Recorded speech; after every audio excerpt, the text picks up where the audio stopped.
오늘 본문인 이사야 47장은 바벨론 심판, 바벨론 저주, 조롱으로 가득한 내용입니다. 바벨론의 심판의 죄목은 6절에 보는 바와 같이 전에 내가 내 백성에게 노하여 내 기업을 욕되게 하여 그들을 네 손에 넘겨주었거늘 네가 그들을 긍휼히 여기지 아니하고 늙은이에게 내 몽에를 심히 무겁게 메운 탓이다. 또 하나는 8절 그러므로 사치하고 평안히 지내며 마음에 이르기를 나뿐이라 나 외 다른 이가 없도다 라는 죄목입니다. 우리가 바벨론 심판 그 저주의 죄목은 폭력과 사치라고 할 수 있습니다. 폭력과 사치는 진리와 생명이라는 기독교 신앙, 하나님의 창조와 구원의 핵심적인 내용과 대조되는 면을 대표하고 있습니다. 나중에 집에 와서 요한계시록 18장을 보시면 거기도 바벨론의 심판이 선언되고 있습니다. 계시록은 로마 시대 때 쓰인 것이고 로마가 바벨론과 마찬가지로 폭력과 사치의 나라, 즉 죄악의 나라인 것을 실제로 로마 이름을 들먹일 수 없는 시대적 배경 때문에 바벨론으로 묘사되어 있는 것입니다.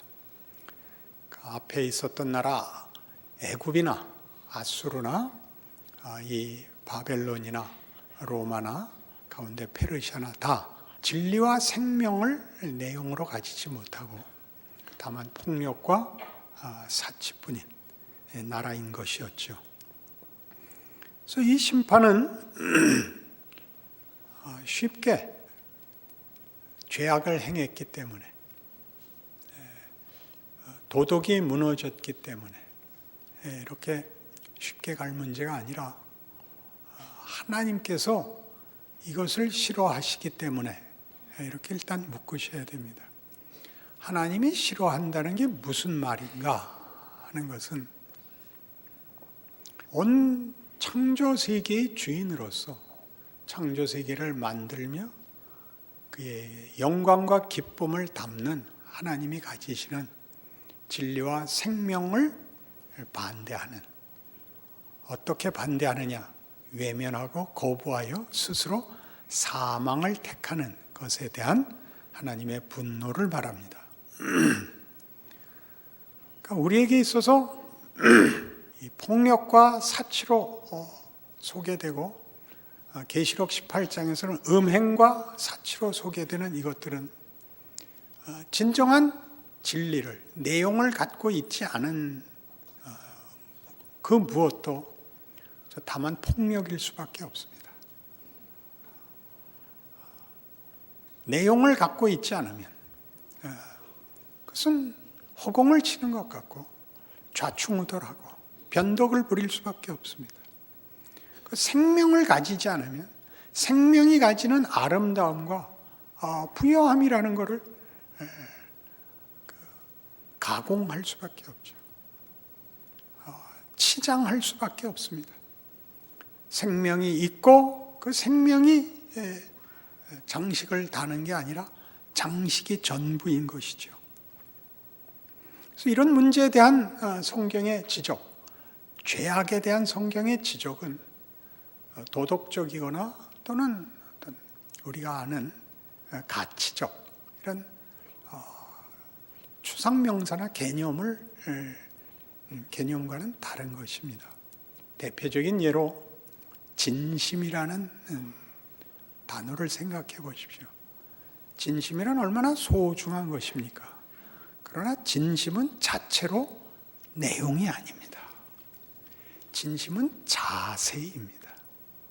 그렇죠? 무엇을 진심으로 할 것인가? 나쁜 짓을 진심으로 하면 큰일 나는 거 아닙니까?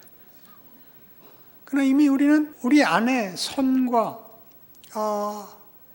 명예와 가치를 창출할 수 없기 때문에 그 내용을 하나님으로부터 부여받아야 되는데 그 내용은 없고 이런 수식어, 자세, 명분들만을 쓸 수밖에 없어서 늘 부패하고 왜곡됩니다.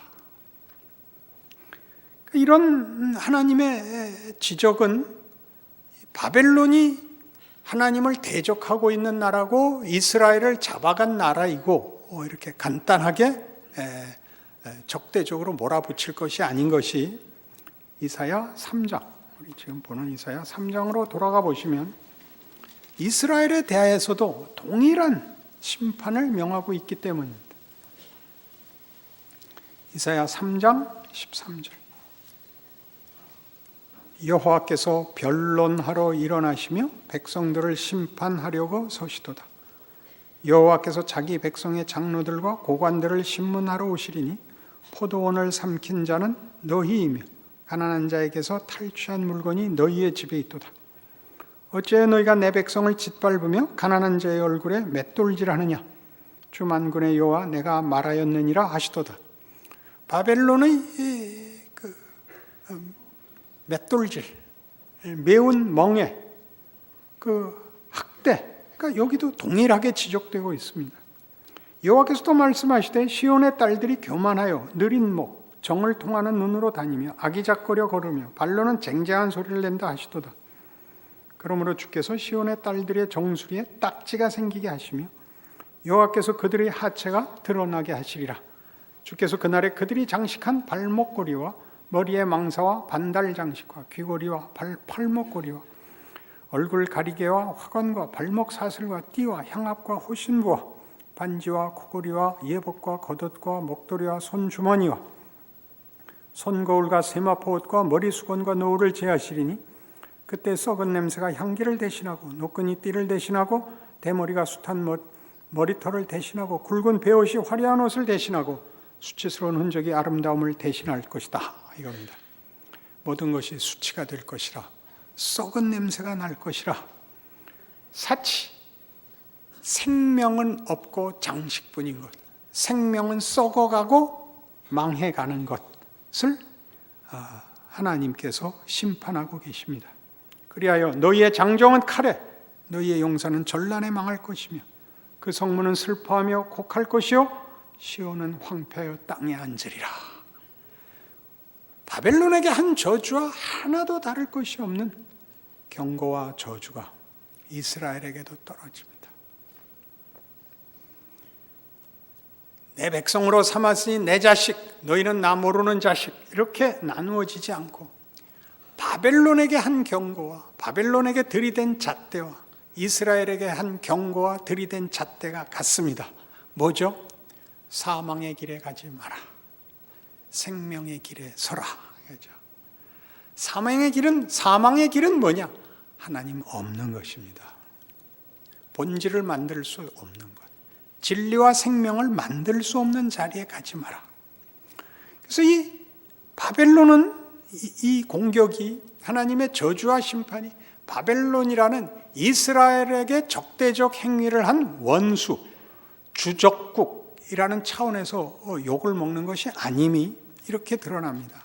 같은 이사야 14장 21절 너희는 그들의 조상들의 죄악으로 말미암아 그의 자손 도륙하기를 준비하여 그들이 일어나 땅을 차지하여 성읍들로 세상을 가득하게 하지 못하게 하라. 만군의 여호와께서 말씀하시되 내가 일어나 그들을 쳐서 이름과 남은 자와 아들과 후손을 바벨론에서 끊으리라. 나 여호와의 말이니라. 내가 또 그것이 고슴도치의 구렬과 물 웅덩이가 되게 하고 또 멸망의 빗자루로 청소하리라. 나 만군의 여호와가 여호와의 말이니라 하시니라. 바벨론은 무시무시한 저주를 받습니다. 후손이 없고 그 대가 끊기리라. 너희는 멸절되고 흔적도 남지 아니하리라. 바벨론이 남지 않는 게 아니라 바벨론이 상징하고 있는 하나님 없음, 생명을 썩히는 사망에 대한 심판입니다. 사망에 대한 심판. 너 바벨론이라고 얘기할 때는 특정한 국가, 특정한 민족, 특정한 나라를 꾸짖는 것이 아니라 그들이 대표하고 있는 것, 사망을 만드는 것, 사망으로 가는 것, 진리와 생명이 없는 것. 진리와 생명은 창조주 하나님께만 있는 것, 그만이 주실 수 있는 것, 창조의 하나님, 구원의 하나님, 영광의 하나님이 없으면 갈 수밖에 없는 이 바벨론, 반복되는 역사에 등장하는 권력, 하나님 없는 권력입니다. 어떻게 그렇게 얘기할 수 있냐고요? 이것과 비교해 보시죠. 이사야 10장, 이스라엘에 대해서는 동일한 심판과 경고와 저주에도 불구하고 이스라엘은 다르게 약속이 됩니다. 이사야 10장 20절, 그날에 이스라엘의 남은 자와 야곱 족속의 피난한 자들이 다시는 자기를 친자를 의지하지 아니하고 이스라엘의 거룩하시니 여호와를 진실하게 의지하리니 남은 자 곧 야곱의 남은 자가 능하신 하나님께로 돌아올 것이라.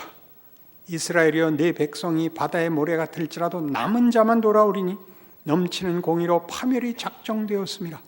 이미 작정된 파멸을 주 만군의 여호와께서 온 세계 중에 끝까지 행하시리라. 이스라엘은 귀환이 약속됩니다. 남은 자가 있을 것이라고 합니다. 조금 전에 본 14장에 나오는 바벨론은 어떻게 하라고요? 자손을 끊어라, 무덤까지 없애라, 흔적을 없애라. 그러나 이스라엘은 남길 것이다, 남길 것이다.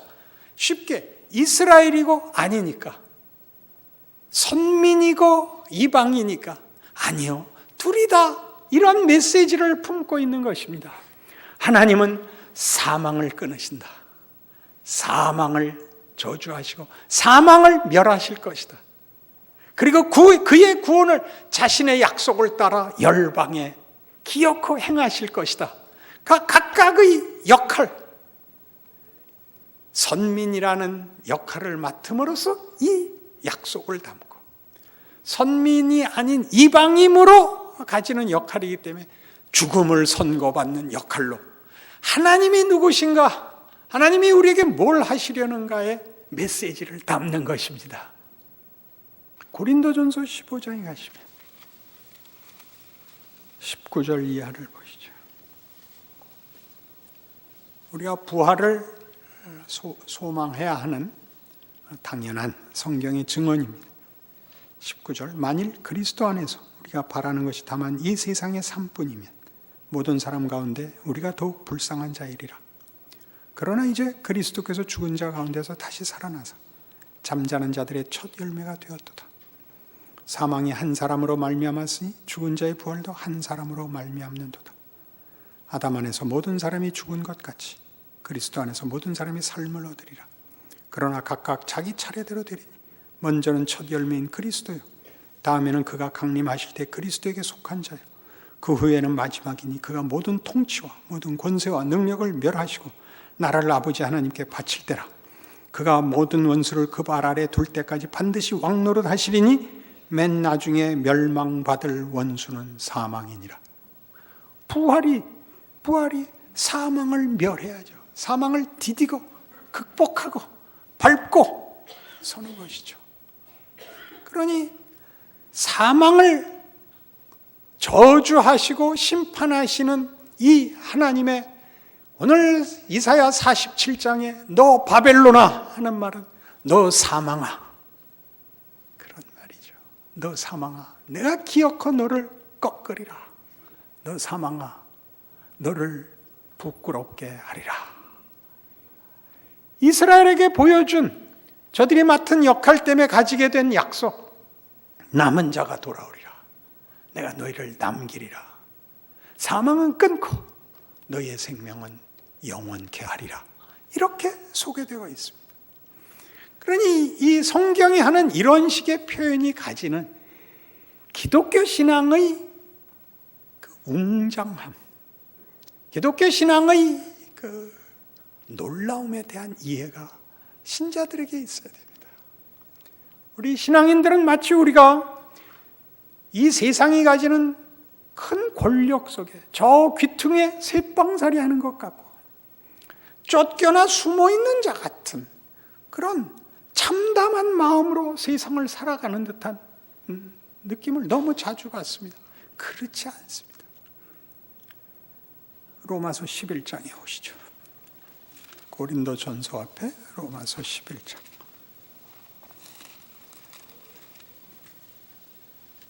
성경이 얘기하는 이런 식의 성경적 이해를 확인하셔야 됩니다.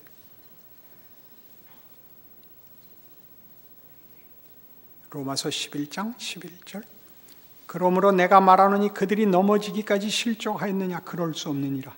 그들이 넘어짐으로 구원이 이방인에게 이르러 이스라엘로 시기나게 함이니라. 그들의 넘어짐이 세상의 풍성함이 되며 그들의 실패가 이방인의 풍성함이 되거든 하물며 그들의 충만함이리요. 내가 이방인인 너희에게 말하노라. 내가 이방인의 사도인 만큼 내 직분을 영광스럽게 여기노니 이는 혹 내 권력을 아무쪼록 시기하게 하여 그들 중에서 얼마를 구원하려 함이라.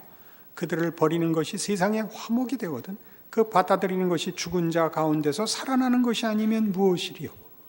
이런 말이 우리에겐 익숙지 않습니다. 성경에만 있는 수사법 중에 역설법이 있고 지금 같은 이런 뭐라고 해야 될까요? 경탄법 같은 게 있습니다. 로마서 5장 내내 무슨 얘기를 했느냐면 그리스도께서 우리를 위하여 죽으심으로 하나님과 화목되었으니 그의 살아나심으로는 얼마나 그 구원이 더 굉장하겠느냐. 이런 식의 논리가 있었던 걸 아시죠? 지금도 그러죠. 이스라엘은 원래 약속의 백성일 뿐만 아니라 그들이 제사장 국가가 되어 열방을, 세계를 구원토록 세움받은 제사장입니다. 그러나 그들이 실패합니다. 그들이 넘겨줘야 했던, 책임져야 했던 임무는 해보지도 못하고 자신들이 망했는데도 복음은 이방에 넘어갔습니다. 유진 피터슨은 이 대목을 아주 정말 그 정곡을 찔러 설명하는데 약속의 방에서 문을 열고 나가버린 이스라엘 때문에 그 문이 열려 이방이 들어오게 됐다. 기가 막힌 묘사죠. 그들이 나가려고 연 문이, 쏟아져 나간 문이 물밀듯이 들어오는 구원이 됐다. 얼마나 멋집니까? 그러니 그들이 잘못한 것으로도 이방이 들어오는 은혜가 됐다면 그들이 잘했을 때 얼마나 굉장했으리요. 근데 잘했으면 문도 열고 창문도 열고 그랬겠죠. 말하자면 그런 식의 표현입니다. 그러니 여기서 여러분이 기억해야 할 것은 바벨론의 멸망도 하나님의 구원과 은혜의 한 손길이라면 순종하는 것이 가지는 구원과 하나님의 능력의 영광 얼마나 굉장하리요. 이렇게 말하는 것입니다. 우리가 살면서 만나는 모든 무너짐, 그러니까 우리가 인류 역사에서 배우는 많은 나라들의 흥망성쇠는 다만 세상 사람들이 이해하는 어떤 내부의 균열, 무슨 외부에서 뭐 훈족의 이동, 게르만 민족의 이동, 그런 현상일 뿐 실제적인 내용은 진리와 생명을 자체로 만들 수 없는 어떤 존재도 그 사망이 왕노릇하는 것을 내가 영구히 하지 못하도록 막느니라. 예, 반복된 증거였다는 뜻이 되죠. 그러니 우리 인생에서 반복적으로 이번엔 이 사람이 나한테 못 살게 굴더니 다음엔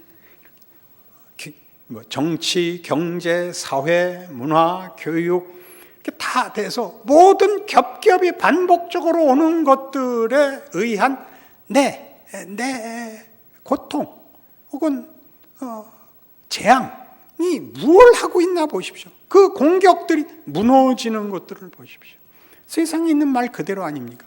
권불십년, 화무백일홍. 뭘 말하는 걸까요?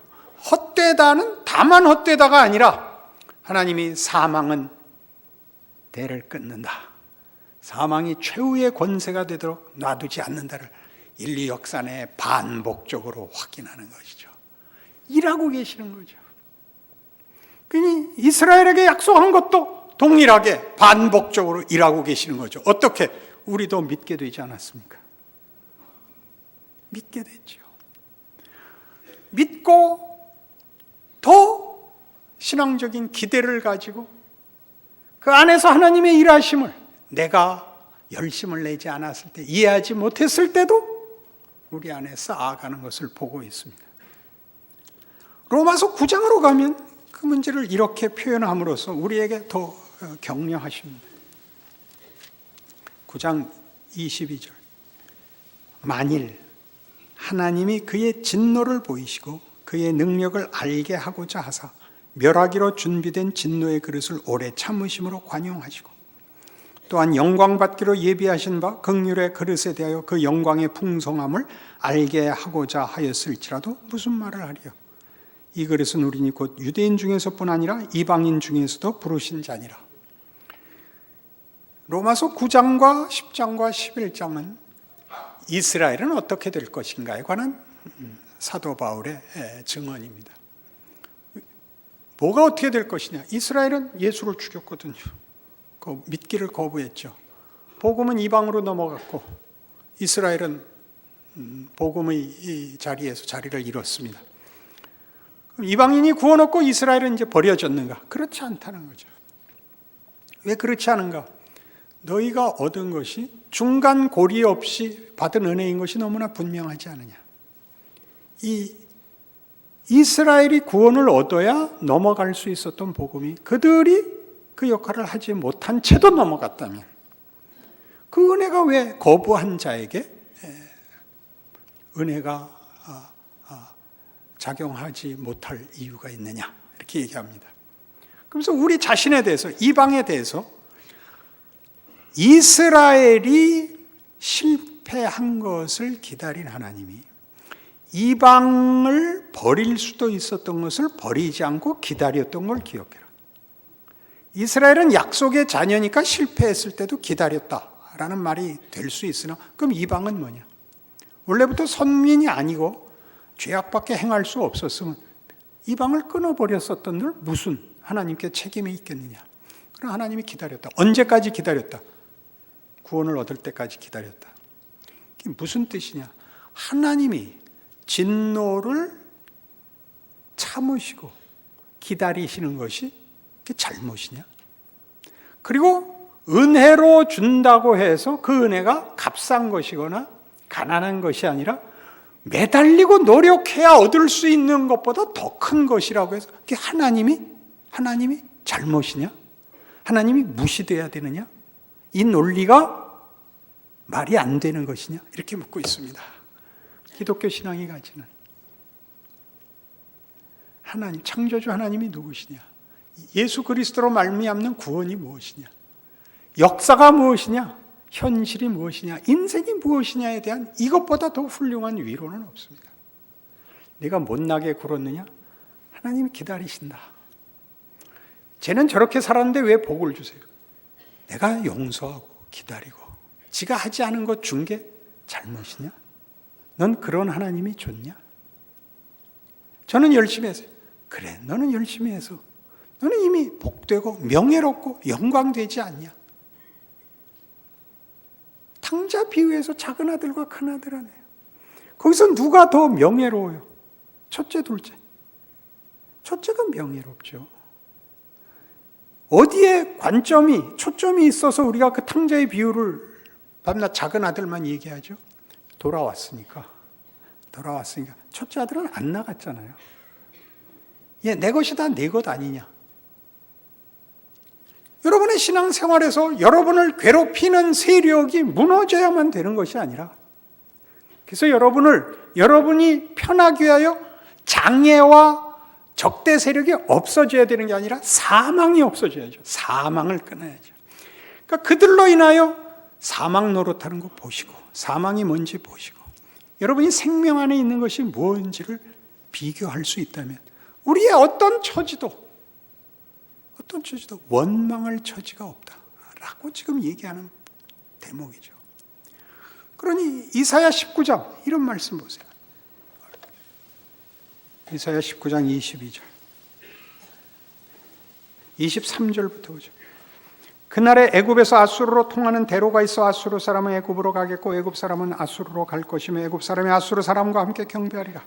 그날에 이스라엘의 애굽 및 아수르와 더불어 셋이 세계 중에 복이 되리니 이는 만군의 여호와께서 복 주시며 이르시되 내 백성 애굽이여 내 손으로 지은 아수르여 나의 기업 이스라엘이여 복이 있을지어다 하실 것임이라. 경악스럽지 않아요?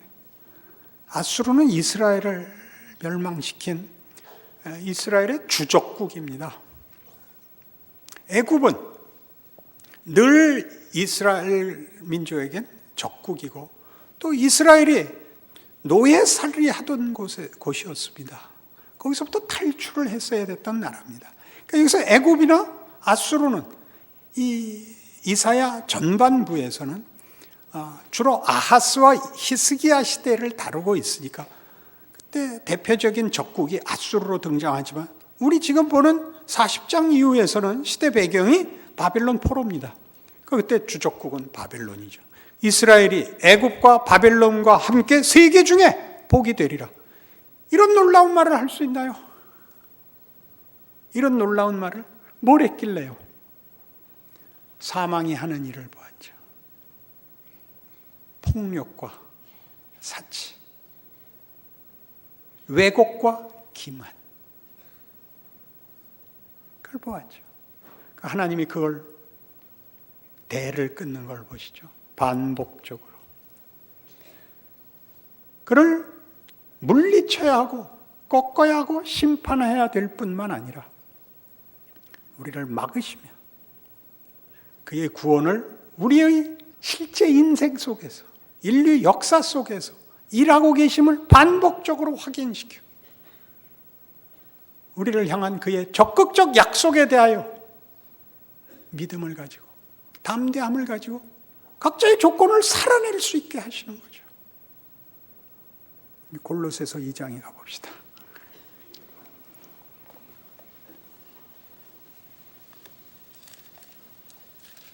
신약 성경 325면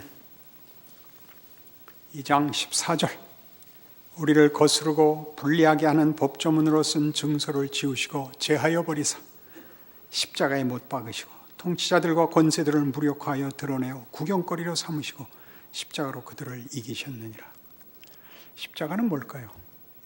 십자가는 우리는 하나님의 성자 하나님의 순종, 희생, 대속, 구원을 의미합니다. 그러나 성경에 의하면 더 큰 증거가 있답니다. 세상 권세의 진실을 폭로하는 것입니다. 예수를 달아매어 이 세상은 창조주도 메시아도 못 알아보는 그리고 모든 권력이 사망밖에는 만들어내지 못하는 존재임을 역사와 천하 만민 앞에 증언하는 것입니다. 보라, 너희들은 이것밖에 할 수가 없지 않느냐입니다. 우리가 세상을 살면서 당하는 매일의 삶 속에서 당하는 위협이 무언가요? 너 그러면 죽여버릴 거야. 왜 뭐가 있나요? 그것 왜 뭐가 있나요? 너 그러면 죽여버릴 거야.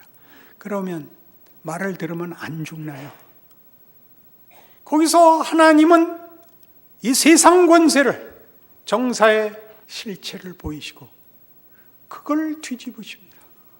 하나님의 승리죠. 십자가는 십자가로 끝나지 않습니다. 부활로 끝나죠. 기독교가 십자가를 세우는 이유는 부활이라는 결과가 있기 때문에 십자가를 세울 수 있는 거죠. 십자가가 끝이면 누가 예수를 믿겠습니까? 그러니 여러분의 현실 속에 여러분의 조건 속에 들어있는 하나님의 일하심을 보십시오. 세상의 민낯을 보십시오. 그들의 실체를 보십시오. 그리고 우리의 지위와 이 웅장하고 이 굉장한 하나님의 증언, 손길, 실체를 확인하십시오. 여러분이 스스로 도망가지 않는 한 여러분을 이길 수 있는 건 이 세상에 없습니다. 우리가 만나는 모든 정황은 하나님의 하나님 되심을 증언한다는 사실을 아시게 될 것입니다. 그 무게와 힘과 위엄을 가지시는 여러분의 신앙 인생 되시기를 바랍니다. 기도하십시다. 하나님 아버지 은혜를 감사합니다.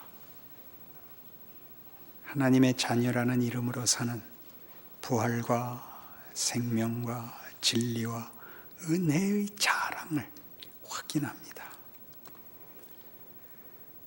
하나님 없음이 가지는 거짓을, 사망을 꿰뚫어 우리를 보낸 시대와 이웃 앞에서 하나님의 사람으로 살겠습니다. 소망이 되며 빛이 되며 생명이 되며 영광이 되며 은혜가 되며 명예가 되겠습니다. 우리의 각오와 우리 인생을 주께 바칩니다. 함께하여 주시옵소서. 예수님 이름으로 기도합니다.